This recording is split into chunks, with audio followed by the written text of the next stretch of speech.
The joke was meant to disappear into the evening air, but by sunrise, it had turned into something no one saw coming. The sky was still glowing with the warm gold of late afternoon when Mateo Cruz locked the door of the small house he had rented for the last 4 years. It wasn't much, a creaky wooden place on the edge of town with peeling paint and a porch that groaned under every step, but to him, it was everything. It was the place where his daughter had taken her first steps after her mother passed away. The place where laughter had slowly replaced grief. The place where 2 broken hearts had learned how to live again. Mateo was a single father, a mechanic by day and a dreamer by night. Every morning before sunrise, he dropped off his 7-year-old daughter, Aria, at school before heading to the garage where he worked 12-hour shifts fixing engines that seemed to break faster than he could repair them. Life was exhausting, but every time Aria ran into his arms shouting, "Daddy!" after school, it felt worth it. But recently, things had been getting harder. The landlord had raised the rent again. Bills were stacking up, and Mateo had started quietly wondering how long he could keep this fragile life from falling apart. If you believe kindness and second chances can change someone's life, take a moment to like, comment, share, and subscribe to the channel Midnight Tales. Stories like this remind us that sometimes the smallest moment can lead to the biggest miracle. That evening, Mateo had been fixing the fence in front of the house when he noticed a sleek black car pulling slowly into the dusty road nearby. It looked wildly out of place in their quiet neighborhood of aging houses and uneven sidewalks. A woman stepped out. She wore a simple black outfit, elegant but understated, and her confident posture suggested someone used to being listened to. Yet there was something tired in her eyes as she approached. Her name was Alina Kovac. Mateo didn't know it then, but Alina was the CEO of a massive technology company headquartered 2 cities away. Her company employed thousands of people, and her decisions moved millions of dollars every day. But that evening, she didn't look like a powerful executive. She looked like someone who had been driving for hours with nowhere left to go. Her car had broken down just outside town, and the mechanic shop she had been directed to had already closed for the night. She had been walking around looking for help when she noticed Mateo working near the fence. Mateo, naturally kind by habit, offered her a bottle of cold water and listened while she explained her situation. The sunset deepened around them, painting the sky orange and violet as the small town grew quiet. Aria came running out of the house with a crayon drawing she had just finished. She immediately began chatting with Alina as if they were old friends. Something about the scene softened the tension in the air. Mateo eventually offered to take a look at the car the next morning at the garage. It wasn't much help for the night, but it was the best he could do. Alina laughed lightly and said she might have to sleep in her car.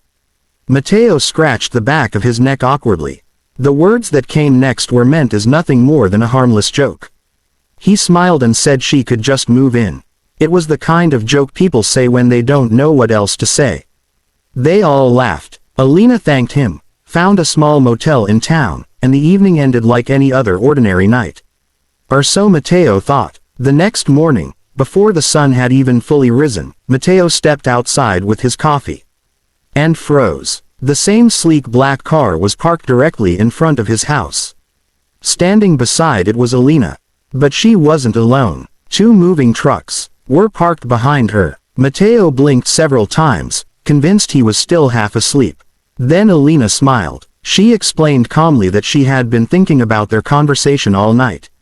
About the laughter, the warmth, and the way his daughter had hugged him so tightly before going to bed. She said something about the house had felt more real than anything she had experienced in years. For the first time in a long time, she hadn't felt like a CEO. She had felt like a person. And so she had made a decision. She had taken Mateo's joke seriously. She was moving in. Mateo stood there stunned as movers began unloading boxes from the truck. He kept repeating that she didn't have to do this, that he had just been joking, that this whole thing was absurd. But Alina simply smiled and said she had spent years surrounded by luxury apartments, boardrooms, and endless meetings. None of it had ever felt like home. But something about this tiny, slightly crooked house with the squeaky porch had felt different. At first, Mateo thought the arrangement would be awkward and temporary. But days turned into weeks. And slowly, something remarkable happened.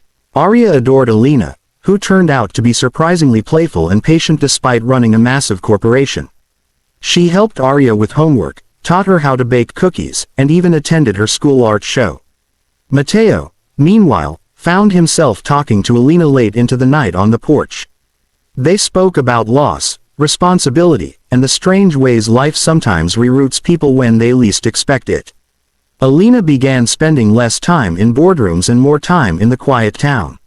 She started investing in the community, repairing the local playground, helping the struggling school, and even upgrading Matteo's garage with better equipment.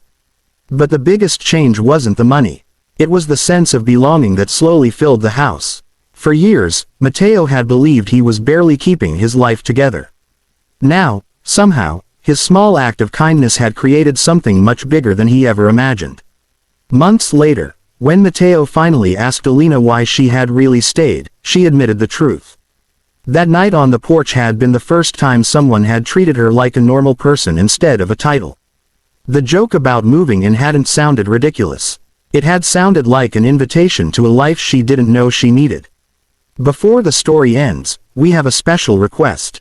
Please comment the word kindness below if you believe a single small act can change someone's life forever.